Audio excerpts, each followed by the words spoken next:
alam mo, dito sa Araneta Center Bus Terminal, mas marami yung mga kababayan natin na pauwi na ng probinsya kaysa doon sa mga bus na galing na ng probinsya at pabalik ng Maynila. Mangilan-ngilang bus pa lang ang dumarating na galing probinsya rito. Mamayang madaling araw pa raw kasi inaasahan ang buhos ng mga pasaherong pauwi ng Maynila sa pagtatapos ng Holy Week break para sa marami nating kababayan. Kaya di tulad ng eksena noong magsimula ang Holy Week, ngayon mas maginhaw at maluwag na biyahe raw ang naranasan ng mga pasahero. Maagang umuwi pabalik ng Maynila ang ilan dahil na rin umiiwas maipit sa pagbabalik trabaho bukas. Umpisa na naman ulit ng trabaho para tapos to umaga araw para medyo makaayos naman. Ayan. Bitin ba? Okay lang.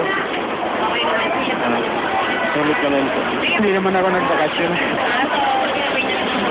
Yung week lang para kunti lang po yung leave ko. Umabot sa 11,000 ang pasaherong umuwi ng probinsya nitong Huwebes Santo, nakasagsagan ng Holy Week Rush. Bagamat tapos na ang Holy Week break para sa marami, may mga kababayan pa rin tayo ngayon pa lang din itinaon ng pagbabakasyon. Hindi raw sila sumabay sa Holy Week Rush dahil mas maluwag ang pagbiyahe ngayon. 1 week ang reservation namin. Hindi po. Opo, alam naman namin kung anong oras ang alis eh. So, maigi na yung maaga kaysa malis kami. Eh, buti ngayon, wala na. Hindi na mahirap kumakain.